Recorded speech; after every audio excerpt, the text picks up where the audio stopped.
Hi, everybody. Welcome to once again a well-produced video here on Castor's Corner. I'm laughing because I said to myself before I sat down, grab the toys. They're over here because I've been doing pictures all day. So please excuse me while I grab the toys that we're talking about today, I believe. Yes, we do. There we go. I've been trying to organize, and because of that, things are kind of not where I'm used to having them.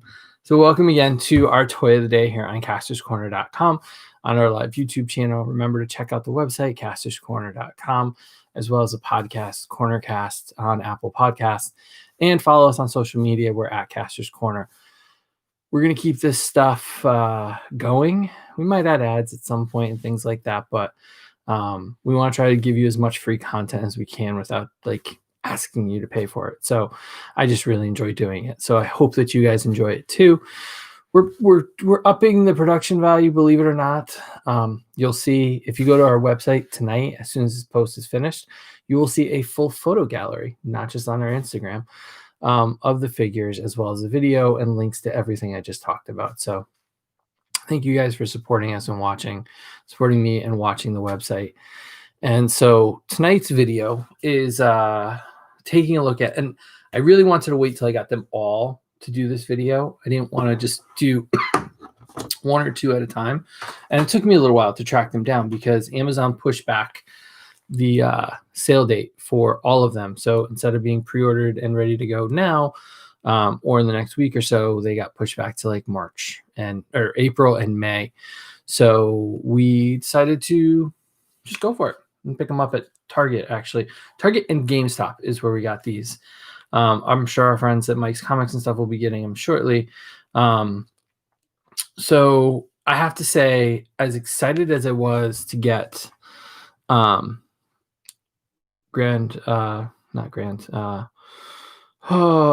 Gideon here, I have to say that the vintage collection execution of this character was a lot better than this one. I think the accessories are great. We get his pistol, we get a sword, we get the Darksaber, and the Darksaber is, it comes out of his hand, of course, but the blade is very removable. So you can just have the hilt, or you can have the sword attached right here. It is rather, excuse me, rather bendy and flexible. You can see there is a bend to it. And that's just going to take a little bit of heat and a little bit of pressure to kind of get it back to, it was in a box and not well organized. So it will fix. Pistol does have, which I think is really interesting, the holster here is molded. It looks like a real pistol holster that's molded to the gun or to the blaster here. And yeah, cape attaches at one point in the back, just at one point. It kind of just sits on his shoulders. It does sit really well. Now, where the figure really, the armor's great, all that's good. We'll talk about that in a second. So there's that one. We also have,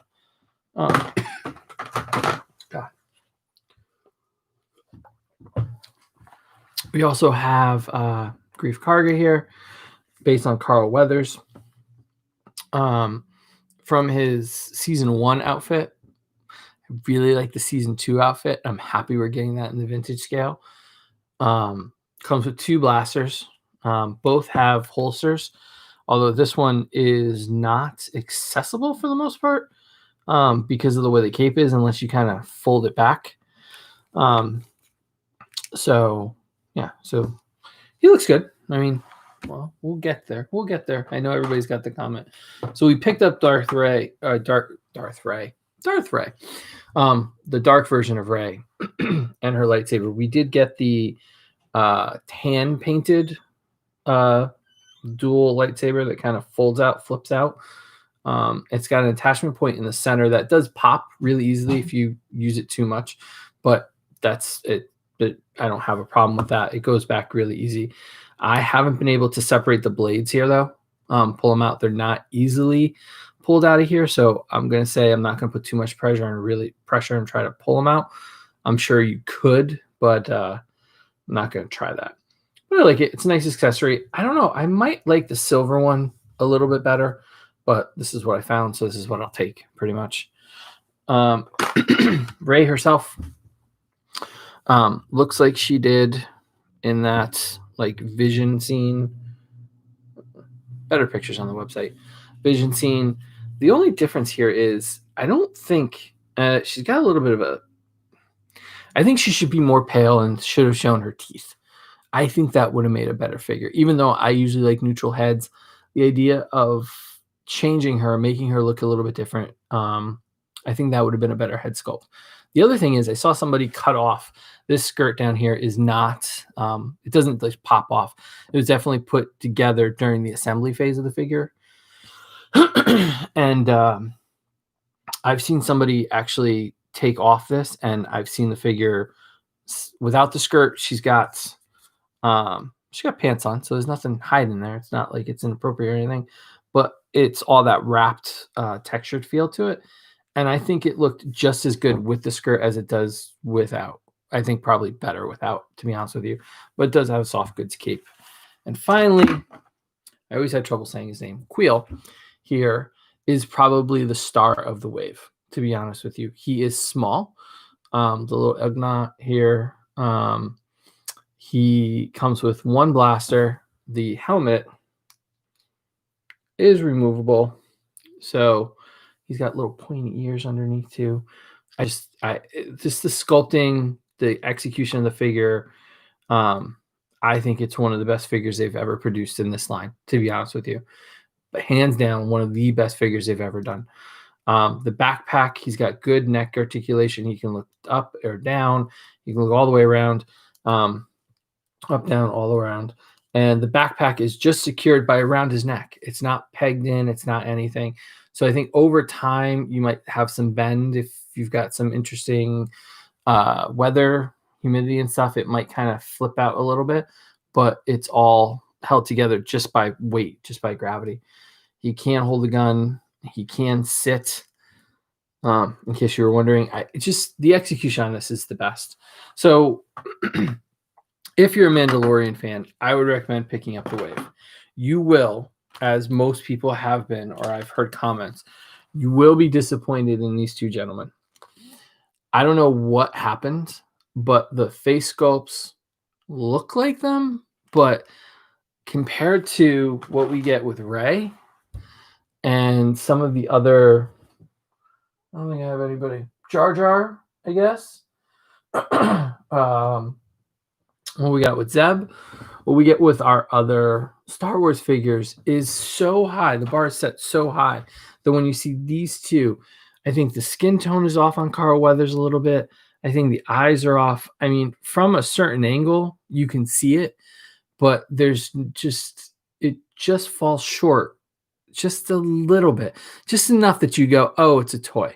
Whereas I feel like a lot of the stuff they've been doing lately, you look at it and goes, I can't believe that's a toy. If you look at the Marvel Legends, I showed somebody a picture of the Patrick Stewart from the Logan set. And I showed them a picture and they asked me where I took the picture of Patrick Stewart. And I think that that's a testament to what they're doing with the face, with the real scan heads and the work they've been doing on that. So to see these two fall short like that, it's a little bit of disappointment. We also saw that with the Mandalorian. I haven't reviewed the Target exclusive set with the child and the Beskar armor, Beskar plates, but same thing. Like they just missed the mark, but they don't miss the mark on the vintage collection, which is kind of insane considering the size difference here. So I think it's great to have. Will they need to update the heads? I really think they will. I think these might be archive bound or reissue bound at some point. Definitely get him in a different costume, maybe from season 2. And I don't know. I don't know if they can reissue. We'll see what season 3 holds. I don't know if they'd reissue him or just make a new costume and then we can swap heads ourselves. But yeah, it misses the mark just slightly. Like I know it's Carl Weathers, but if you put light on this, when I took pictures, and you'll see the pictures, it really doesn't look great. Sorry, being honest here. I think the costumes are great, and I think all the sculpt work on them are great. And it might just be the shading, to be honest with you, the painting of the faces, because there's not a lot of wash. There's nothing on there. And that might help it out a little bit. That might kind of, because looking at them like in the shadows, they look much better. But when you put light on them, they don't hold up as well. So check out the review, or check out this video on our website. And yeah, thanks for watching. And tomorrow, come back. We're taking pictures. We got Marvel Legends. We got Transformers. We got a Viper to give away. I know I'm teasing it. We got a lot of Transformers. Should be Transformers week maybe. Yeah. So thank you guys for watching, and we'll see you tomorrow with another toy of the day.